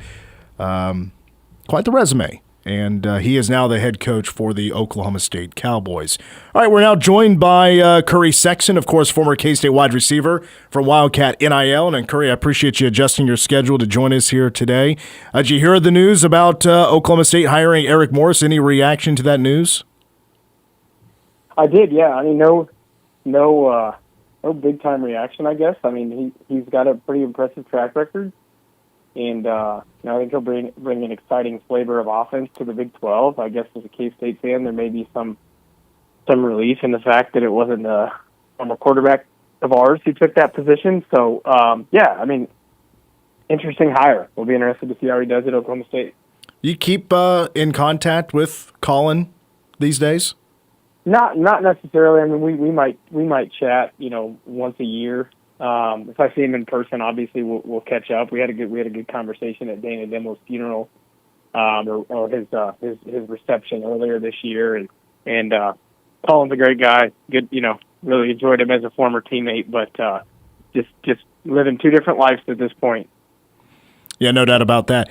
What do you make of what happened with K-State at Utah this past Saturday? How the heck did that happen? I don't know. I asked that to myself and to others about 20 times during the course of that football game. I think the biggest thing is it appeared that we made an pretty minor offensive scheme change, and that exploited a weakness in that Utah defensive front. And the guys played inspired football. I mean, there was, from the jump, they made it clear that they were going to be competitive in that football game, and I think that surprised a lot of people. So was, obviously very disappointed with the outcome, but was at the same time very pleased with the performance and with the effort from that football team. Yeah, Coach mentioned A-gap power, and it would make Connor Riles very happy, make him proud of Kleiman for them making that adjustment. So, I mean, bringing up A-gap power, does that make sense to you? Like, would you be able to explain what that is to those that may not know? So I think Matt Wells' traditional scheme is more of a zone run blocking scheme, which is obviously more of a modern twist to run game. The offensive line, I mean, just like it sounds, it's like zone defense in basketball. The offensive line blocks in zone. And so if they're sliding to the right, they all work in tandem, and they're supposed to pick up anybody who comes into their zone, and if not, move to that next level. And obviously that requires a lot of coordination, and that requires guys to not miss their blocks. Power is much different, again, as it seems. I mean, guys are generally putting their hand in the dirt, and they're blowing off the line of scrimmage and not trying to knock off the guy right in front of them. Usually guys working on double teams and up to that second level. It's just a completely different style of run blocking. And I think power run game has an ability to cover up deficiencies more than a zone scheme. With a zone scheme, again, if everybody's not coordinated and if everybody's not doing a good job, one guy can really mess up an entire play. And so I think maybe we found out on Saturday that the power run scheme fits this offensive group, this offensive line, a lot better than what we were running. So is that a bad look then for a Matt Wells and like Brian LePack, that adjustment and Coach Kleiman giving Connor Riley props? Is that a bad look to the current staff? Yeah, I guess I don't know enough about the ins and outs of the scheme and the decision-making process throughout the preseason and throughout the first 10 games of the year to know exactly the thought process. But I think it is completely fair to wonder, why did it take us 11 games to go to more of a power run scheme when Joe Jackson, who has been our primary lead back for the year, is a power runner. He's a downhill runner. He's a one-cut guy.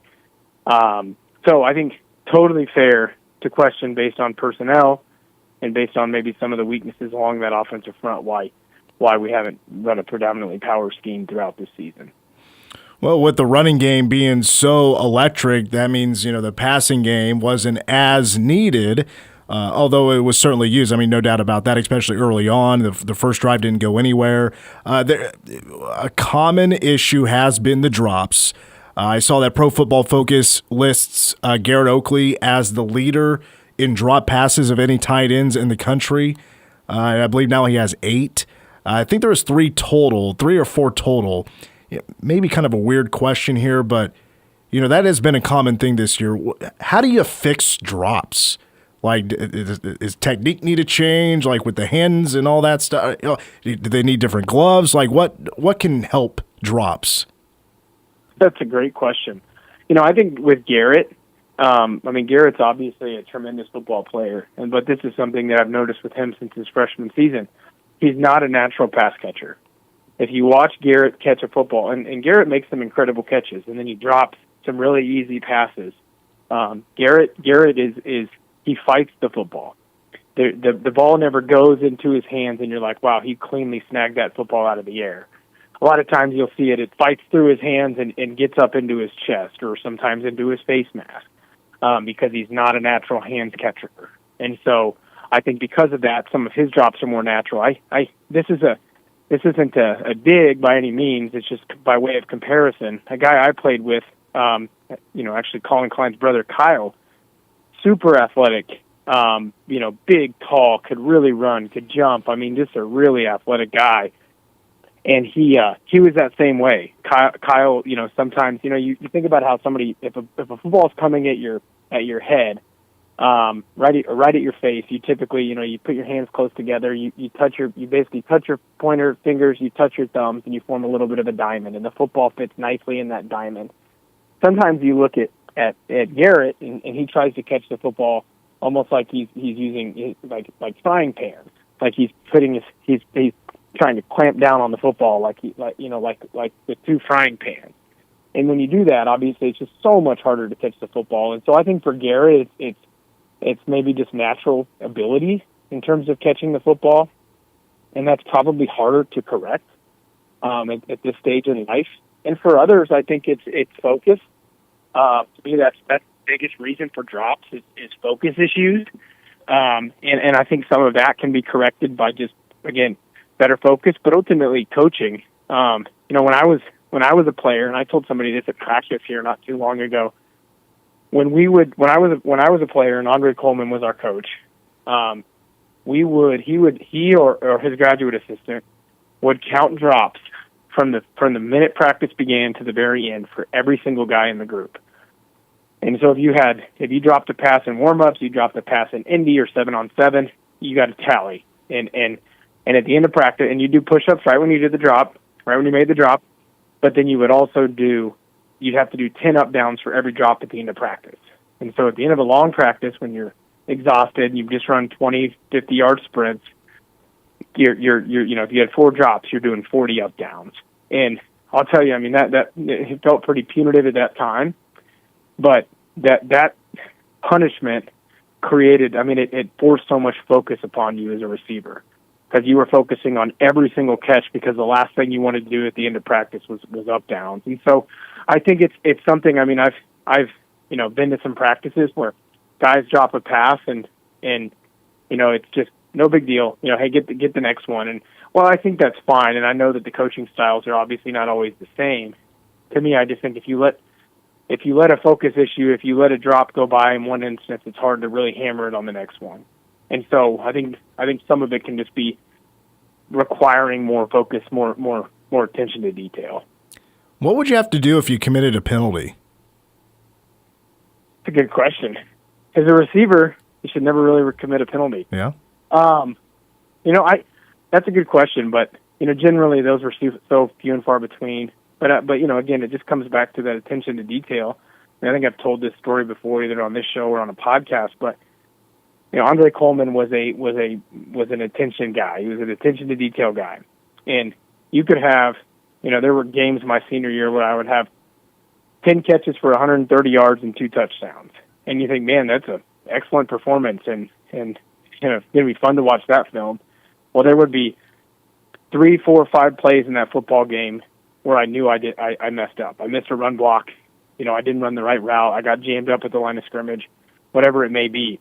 And I would lose sleep on Saturday night and on Sunday night before film on Monday, knowing that I was going to get hammered on those 3, 4, 5 plays. And sure, good performance, good statistics, but we didn't let those statistics, that performance, overshadow the fact that I made 3, 4, 5 mistakes.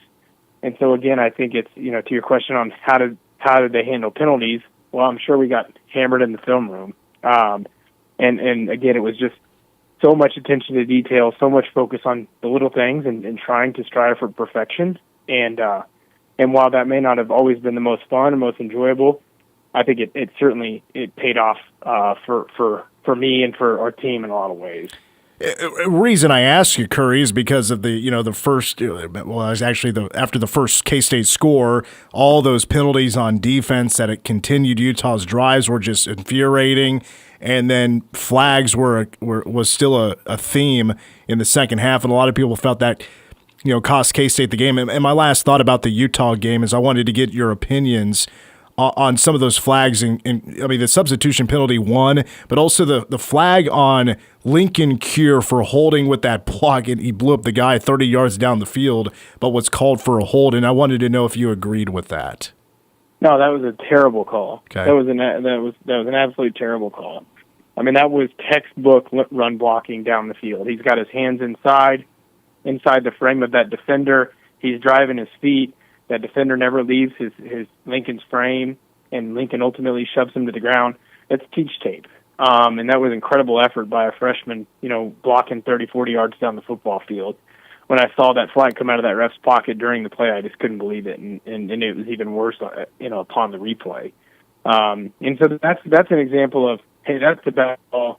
Hard to punish a kid for that kind of effort and that kind of execution down the football field. And the illegal substitution play, I just mind blowing.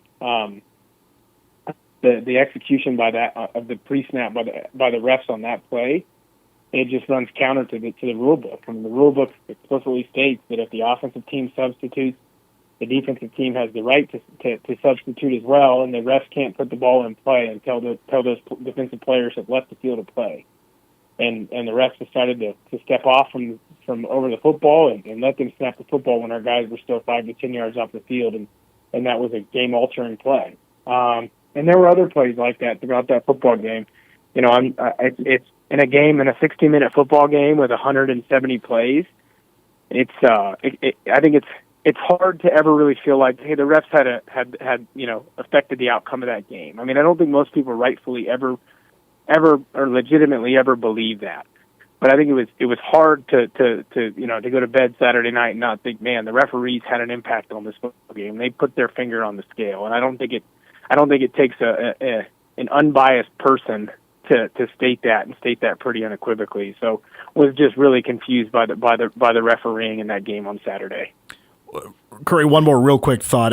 One thing I forgot to ask you about is the post-game press conference. Chris Kleiman is really upset, not just about the loss. I'm sure he's frustrated with the referees, but also just things just bottled up so much it finally bursted, and he had to let some stuff off his chest about maybe the outside noise and the hate towards him and his staff and the team.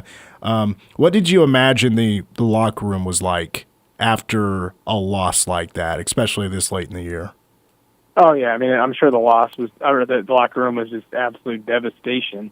I mean, you go on the road, playing in an environment like that. You're 17-point underdogs playing a team who's ranked 12th in the country. That's a big football game. A lot of eyeballs on that TV, and then you go out and set rushing records and put on a heck of an offensive performance and have the game in your hands up until the very last minutes. I mean, that's as devastating a loss as I can remember. And so I'm sure that the locker room I'm sure you could have heard a pin drop in that locker room after that football game. And that's the reaction that you want, right? And I think Avery and some others in the post game talked about how devastated the locker room was.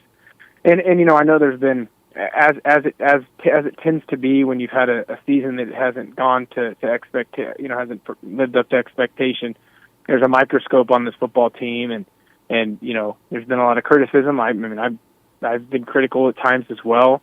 And I think to some degree that probably caught up with or something that wore on Coach Kleiman and his staff. And I think you go and you lose an emotional football game like that, and especially where you've got issues with the referees. And I'm sure Coach Kleiman wanted to get out there, get on that press conference and use that emotion to lambaste that referee crew. But we live in a world where with revenue sharing, we just added $20.5 million to K-State Athletics budget this year. And so I'm sure he knew that the last thing he could afford to do was go in there and take a $50,000 or $100,000 fine. And so he chose to exhibit his emotions in another way. So I personally had no issues with his show of emotion. I think we've seen a lot of people question Coach's commitment to the program and to this football team this year, and those same people are the ones who are criticizing him for showing emotion and showing how much he cared. And so I think it's we live in a world where people generally are going to be critical and never going to be happy, and I think it's so I was totally fine with Coach's show of emotion on Saturday night. I think based on how the season has gone and all the issues and ups and downs, I think it was probably warranted to a degree.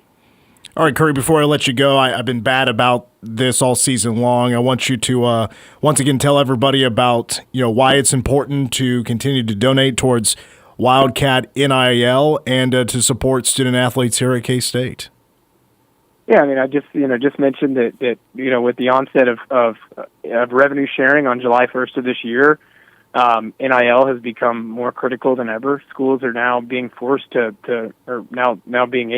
able to, and a lot of them obviously feel obligated to share revenue up to $20.5 million a year with their student athletes, which is a big deal. I mean, you add a $20.5 million line item to your expense budget for one calendar year, one academic year.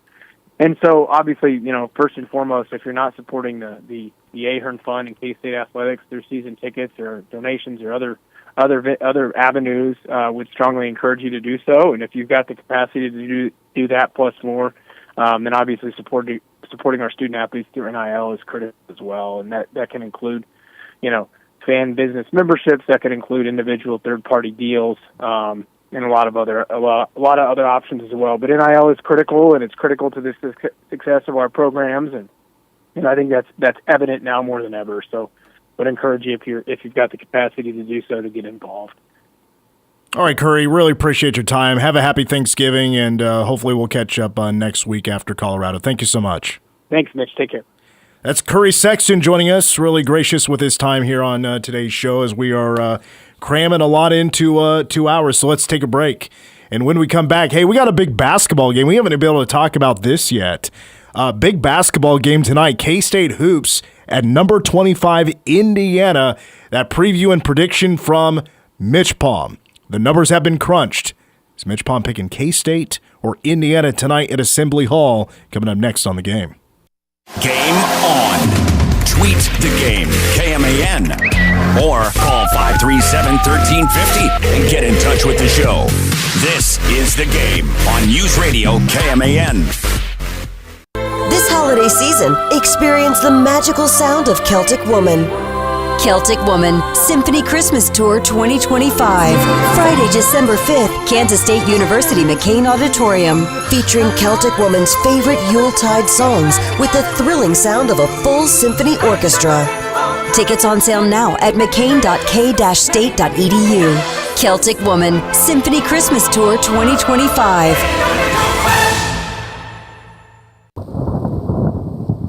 When severe weather rolls in, every second counts, and we're here to keep you ahead of the storm.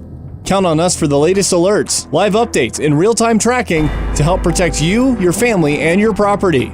From heavy rain and damaging winds to hail and dangerous storms, we'll guide you through the changing conditions and keep you informed when it matters most. Powered by Candlewood Veterinary Clinic, Manhattan Wrecker, Hummel Tree Service, Tallgrass Windows, and Ozone Roofing. American Family Insurance. Have you recently replaced your roof? A newer roof could help you save on home insurance. Call us at Wild & Associates LLC, American Family Insurance, to get a quote and help ensure you have the right coverage. This is Rob Wild, agency owner with Wild & Associates LLC. American Family Mutual Insurance Company, SI, and its operating companies, American Family Life Insurance Company, 6000 American Parkway, Madison, Wisconsin. Why drive hours to catch a flight? Manhattan Regional Airport brings the world closer, right from your backyard. Enjoy the convenience of flying local, with daily service to Chicago and Dallas, making global connections easier than ever. Fast, friendly, stress-free. Soar from Manhattan, Kansas, and get closer to where you want to be. Fly smart. Fly local. Fly MHK.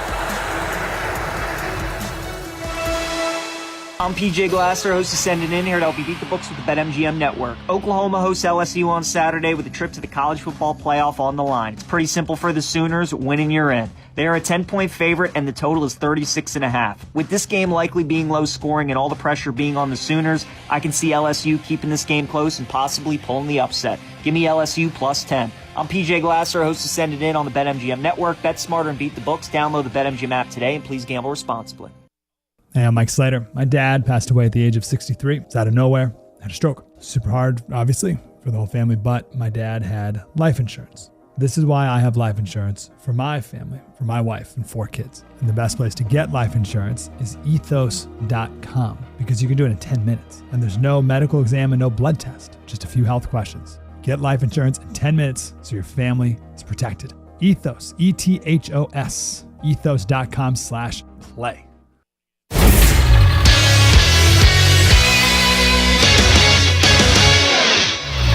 I'm Cole Dutchendorf with the Game Sports Update brought to you by Bottle Cap Sports Bar. North Texas coach Eric Morris is expected to become the next coach at Oklahoma State. Morris is set to coach out the rest of the season for the Mean Green, including a potential American title game and CFP bid. Their 10-1 record this season is already the best in school history. K-State men's basketball's PJ Haggerty was named the Big 12 Player of the Week on Monday, as well as the AP National Player of the Week following his blistering start to the season.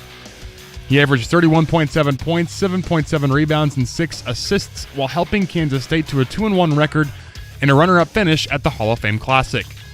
His 37 points against Mississippi State were the most points by a K-State player at the T-Mobile Center and most overall since Barry Brown scored 38 against OSU in 2018. Haggerty is the first Wildcat to open the season with 6 consecutive games of 20 or more points. K-State is 5-1 and will visit 5-0 in number 25 Indiana tonight at Assembly Hall with tip-off at 7, pregame at 6 on News Radio KMAN and 101.5 K-Rock. K-State's Shaylee Myers was selected 16th overall by the Atlanta Vibe in the 2025 Major League Volleyball Draft Monday afternoon. K-State will return to Morgan Family Arena to wrap up its 2025 home schedule Wednesday night against UCF, first serve at 6:30.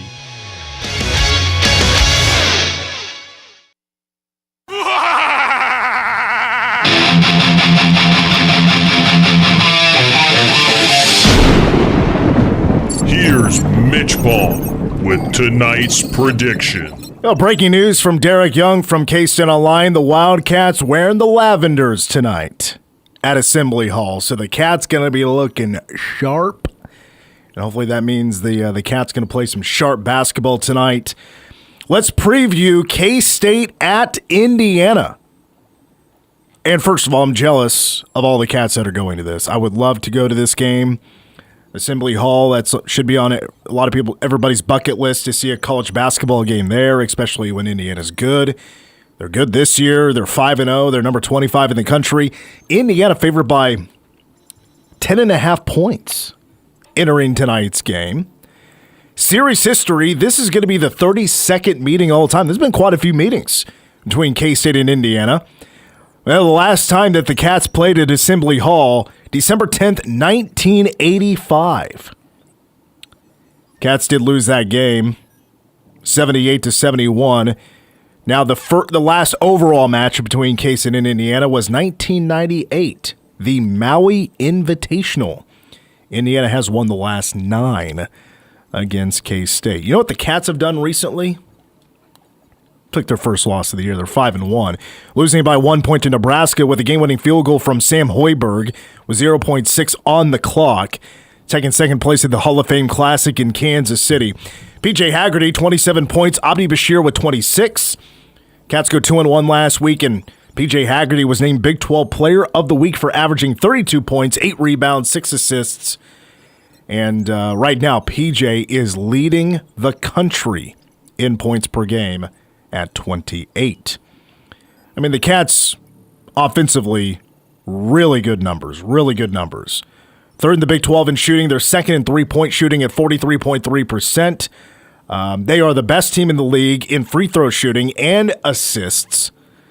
And they're towards the bottom of the conference, though, in defensive categories. All right, let's take a look at the Indiana Hoosiers, who are led by first-year head coach Darren DeVries. 25th ranked team in the nation, according to the AP poll. Perfect 5-0 start. They have home wins over Alabama A&M, Milwaukee, or if you prefer Milwaukee, which is Algonquin for the good land, Incarnate Word, and Lindenwood, and they have a neutral site win over Marquette. Now, according to KenPom, Indiana's strength of schedule right now of what they've played, 324th in the country. K-State's strength of schedule of what they've played so far, 74th. So according to KenPom, K-State has played a much tougher schedule so far to begin this game. Indiana, also an exhibition play, take it for what it's worth, I guess, beat Baylor by 2. By the way, former Manhattan High boys basketball player Cam Carr is on that Baylor basketball team. All right, so some things that stand out about Indiana, as a team. If you ask the Indiana media, Indiana had a really good first 3 games of the regular season. In the last 2, they've been a bit sluggish, is the word that's being thrown around. Those wins were over Incarnate Word and Lindenwood. They've played sluggish against those 2 teams. They allowed 20 offensive rebounds to Lindenwood, shot just 36%, and then against Incarnate Word just shot 20% from three-point range and had 5 for the game. Now, despite facing easier competition, Indiana is also averaging 4 less points per game than K-State is. So that's pretty interesting.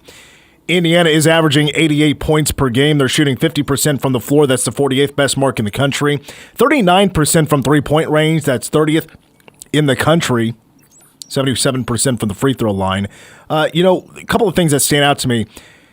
Indiana has buried 14 threes in consecutive games this year. That was against Marquette and Milwaukee. An Indiana team had not done that in 20 years.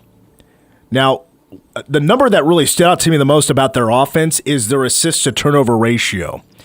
That is 2.36. That is very good. That's a very good assist-to-turnover ratio. That's the third best mark in the country. When I saw that number and I looked it up immediately, I was like, that's got to be best in the nation. Well, it's third best in the country right now. Indiana has 104 assists to just 44 turnovers this year. That's two very, very good numbers. Now, let's put it this way. K-State, however, is a better offensive team. Indiana, stats-wise, from the metrics, they're a better defensive team. Really solid defense pretty much all around for the most part. They're allowing just 62 points per game. They're the fifth best two-point shooting defense in the country at 28%. Teams are shooting just 33% from three this whole season. Of the opponents that Indiana has faced, not great three-point shooting teams they've seen so far. Their opponent assist-to-turnover ratio, 24th in the country. But where Indiana has struggled, it's probably what you want to hear. Where Indiana has struggled is offensive rebounds, giving up offensive rebounds. I mentioned earlier they gave up 22 Incarnate Word, and over the last 3 games, they're giving up 15 a contest. They're giving up, that's been an issue so far. Rebounding, not just in general, I would say, but mostly giving up the offensive boards, where you would like, obviously, to see K-State be a little bit more competitive in that category. All right, let's take a look at players for Indiana. They got 5 players in double figures on average. Let's just look at a couple here. Tucker DeVries. He comes with his old man to Indiana, and he's having a hell of a year so far. He's scoring 19 points per game. He's the team's leading scorer, and he's hit 23 pointers. He's 46.5% from three-point range. He nails catch and shoot or coming off the curl three-pointers. He's very good at that from anywhere on the floor just about. He'll take NBA threes and knock them down. He's made at least 3 3-pointers in 4 games so far this year, and he's hit 296 in his career. That's by far where he is deadly, and a good defender as well. And then their second best guard is Sam Houston State transfer Lamar Wilkerson. Very similar numbers as DeVries. He's averaging 17 points per game, but his scoring can be hot and cold. And it's the same story as well. Hot and cold scoring from Sam Alexis, who is a forward and averaging 12 points per game, but he is coming off a 10-rebound, 4-blocks game in their last game out. And they got good bench scoring as well, 26 points per game coming off the bench. That's a top 150 number in the country. Not too bad. All right, so there you got a feeling for Indiana, but let's take a look at one final metric before we make our prediction. And that is famous alumni for Indiana. Who is in the lineup for famous alumni for Indiana? Obviously, I'm going to go lead off with Bob Knight. I saw Coach Ream was on social media today and reenacting the Bob Knight. And Cole, I don't know if you've even heard of this before. Do you know who Bob Knight is or was? Legendary coach, right? Yeah, legendary coach at Indiana. He's the one that threw the chair clear across the free throw lane after getting upset with a referee. And Coach Ream was reenacting that earlier with their shoot-around today at Assembly Hall. But Bob Knight, your first famous alumni, won 3 national championships at Indiana. He was there from 71 to 2000. And then where did he go after Indiana? Where did he end up? Texas Tech. There was a reality show, like to find a walk-on to play for Bob Knight. It was on ESPN there at Texas Tech. Next, Mark Cuban. He went to Indiana? Yeah, he's a graduate from Indiana, Dallas Mavericks owner. Mm-hmm. And then finally, Shark Tank. Yeah, Shark Tank. I've never really watched Shark Tank. Shark Tank's pretty. It's good for every so often. It's a fun little show. All right, but your last famous alumni, can this be the alum that puts Indiana over the top to get the win tonight? MitchPom says no, hell no, because it's Jim Jones. Like the Jim Jones. You're giving me a look like you have no idea who I'm talking about. I'll let you fill me in. Well, he was a cult leader. And have you ever heard the phrase, don't drink the Kool-Aid? I have. He was that guy. Like he was the reason they shouldn't have drinking the Kool-Aid? Started a cult I believe it was in California or somewhere in the United States. And ended up creating a commune in South America called Jonestown, where all of his followers, he brought a lot of followers with him, felt like thousands of people, ended up murdering a U.S. representative after a U.S. representative came down to check out inhumane things going on at this commune. And then once they gunned down this guy, he organized a mass murder / suicide where 912 commune members died by drinking. It wasn't Kool-Aid though, it was Flavor Aid. But in that Flavor Aid was cyanide. And for those that resisted, were forcibly injected with cyanide. Sick? Yeah, it was a horrible thing. A horrible thing. This guy went to Indiana. Shame on Indiana. It's not there. It's this guy. They just, they just give have him degrees. enrolled. No, but that's a bad look. Bad look. Not good for Indiana tonight. However, Indiana's a good team. Here's another factor about tonight's game. It's Thanksgiving week. Are the students going to be there to add to the atmosphere? This should be a great crowd in Bloomington. This place holds over 17,000. But what will be the environment like exactly? Are the students going to bring it? I don't know if they have the biggest student section anyway. But that is a factor. Indiana not playing their best basketball right now. I think you would say, K-State hasn't played their best basketball yet. They can play some amazing offense. The defense still has a lot of work. K-State needs to be protecting the rim better. That's going to be a big battle tonight. K-State, can they get the offensive boards that Indiana is willing to give up lately? And don't let Indiana control the pace. If you know Darren DeVries' style, they like to get shots up. It's not long possessions. They're not draining shot clocks. They're getting shots up in the first 15 minutes or 15 seconds of the shot clock. And then on the defensive end, they play a stiff half-court defense. So K-State needs to take care of the basketball. Can't get sloppy. You got to be heads up at any time to go make a play. Indiana's going to be tough. And I think 10.5 margin on the line tonight, I think that's a little too much. KenPom says a 26% chance that the Cats get it done, or the Cats lose rather. Indiana's going to win 84-77. I think K-State competes. I think this is going to be a really good game. I think this is a nail-biter. It comes down to the end. But MitchPom is giving K-State a 40% chance of winning tonight. But MitchPom says it's an Indiana win by 4, a little bit more higher scoring than KenPom. 87-83, the final score. A great game. If K-State loses this game, it's not the end of the world. This is a really good Indiana team. This is not going to look bad on the resume. It shouldn't. But, if K-State goes 1-2 in this stretch of Kansas City and then to Indiana, that's exactly where I had them. If they win this game, that is a monster bonus.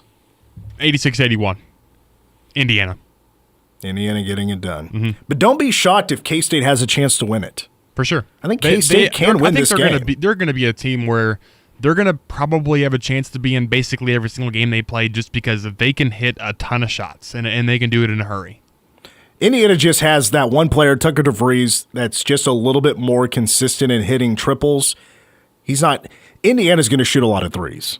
K-State's going to shoot a lot of threes. It could be just a 3-point shootout. Whoever makes the most wins this game. We'll take a timeout. When we come back, we got a little Jabroni of the Week. Maybe Ask Us Anything, but most likely Jabroni of the Week. Wrapping up the show. It's our last show of the week. That's coming up next. Your home for K-State sports. Taking on Gildas Alexander. He scores! Are you kidding? In amongst the trees. This is The Game on News Radio KMAN. The Ramsey Show. How do I protect myself from inheriting a timeshare? So basically a timeshare is a liability. It's a bill. So you're not going to end up owning this because you won't sign the transfer papers. They may take some of the parents' assets because it's very hard to get rid of. And one lawyer calls it legalized fraud. You can't give us enough money to take it. It's a poison pill. Life and money advice. The Ramsey Show, weekdays from 10 to 1 on News Radio KMAN. Standing at the edge of a rocky shore, you breathe in the cool, salty air, watching the sun disappear on the horizon.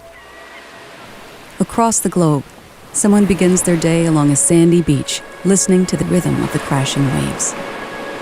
you each envision a world beneath the water.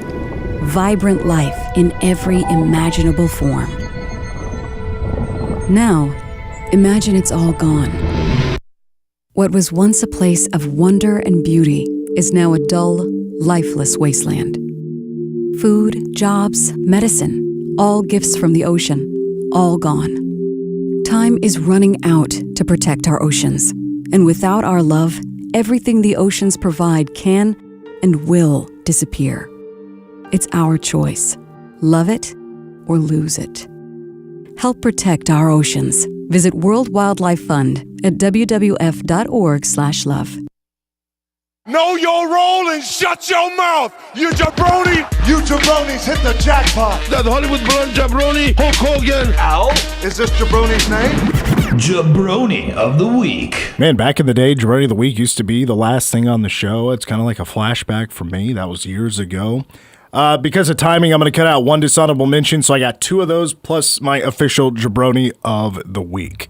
My first dishonorable mention is going to go to Everton's Idrissa Gueye. I probably butchered the hell out of that, but anyway, this guy from Everton, Premier League, right? Not having a great year. Neither is Manchester United. They kind of, towards the bottom 9 games, or I should say 12 games into the season. Not doing great so far. They played each other back last night. And, there was a bit of a tense moment because Man U's Bruno Fernandes fired a shot from inside the penalty area, and it sailed to the left of the goal in the 13th minute. And then this gentleman from Everton, he made it clear that he was not happy with that. The midfielder was granted that opportunity in the first place and said as much as while making his way towards his fellow defender, Michael Keane, he thought there should have been a penalty, I take that back. He was unhappy with his teammate because of allowing that guy from Manchester United to be able to take that shot. So he was confronting his own teammate. Well, this guy from Everton ends up slapping him across the face. Slapping his own teammate across the face. So what happened was, our gentleman that did the slapping, he got a red card. Which I don't know if I've ever seen that in soccer. Somebody assaulting his own teammate and then gets kicked out of the game. So Everton is down for the rest of the match. They did VAR just to confirm it. And Yeye was booted from the match for slapping his own teammate. That's a rough look. You can't be doing that to your own person. That's bad. All right, my last dishonorable mention. I'm going to go with the referee in the South Dakota State North Dakota game this past weekend. So the Jackrabbits of South Dakota State, just kind of paint the picture here for you, was facing a 4th and goal from the 2-yard line. There's about 8 minutes to go in the third quarter. And, the Jackrabbits were stopped. North Dakota got the stop. There was a turnover on downs. Things got a little bit chippy after the play. A lot of talking, a lot of finger pointing, a lot of insults going back and forth. Multiple college football players, for North Dakota and South Dakota State. They had to be separated by officials. It really wasn't a big deal. There was no punches or anything, but there was just a lot of jawing, a lot of talking going back and forth. However, one of the officials that stepped in to, literally got in between guys to separate them from the skirmish, stepped in front of Quentin Christensen, who plays for South Dakota State, pushed him out of the way. The referee made contact first. Christensen's still talking, and he points at one of the North Dakota players. This referee then puts his hand up in the air, makes contact with Christensen. The referee throws a flag. After a discussion, 15-yard unsportsmanlike, and Christensen was ejected from the game for making contact with the official. Absolute bogus little man call. That was a ref show at that point because Christensen made contact with nobody. That referee made contact with him not once, but twice. He did nothing wrong and was ejected from the game in his last game of the regular season. That's messed up. But my Jabroni of the Week takes us to the Miss Universe pageant. Cole, did you know this took place here recently? I didn't. I didn't either until I saw this headline come up. My Jabroni of the Week is Miss Jamaica. Her name is Dr. Gabrielle Henry. She fell off stage. The last day. Fell off stage. Doing her walk, doing the model walk. Takes a turn to the left, keeps walking, falls right off the stage. Walked right off the stage. When she lands, she face plants. Has to get medical attention. She ends up getting stretchered out. Oh my goodness. And she's done. Her Miss Universe pageant was done. She was like she was like one of the front runners and everything. They were in Thailand. This is supposed to be the moment of her life. And she gets carried out because she face planted, falling off the stage. But here's a bit of a kicker. As I mentioned, her name, she is Dr. Gabrielle Henry. She's an eye doctor. And she didn't see that the stage in front of her was coming to an end. The jokes write themselves, right? That's what they say. Gabrielle Henry, Dr. Gabrielle Henry is my jabroni of the week. What was the other dishonorable mention? The Cliff's Notes. Oh, I don't even remember now. Oh, something about, it was a bad beat in a college basketball game. Gotta love a good bad beat. But it was because the bad beat happened because the coach for one of the teams got 2 technicals, was kicked out of the game. So the other team got 4 free throws. Oh, man. With a half second to go. And that team made all 4 free throws to get the over. Well, there you go. So it was a vicious bad beat in college basketball. I believe it was West Carolina and somebody else. Anyway, that's going to do it for us for the week, guys. I hope you have a great Thanksgiving. Power Cat Game Day, Saturday morning at 7 a.m. here on News Radio KMAN. Go Cats, go Indians at 6A State on Saturday. Miss part of the show? No! God, please, no! No! No! Really? Check it out on demand at 1350kman.com. You're listening to The Game on News Radio KMAN.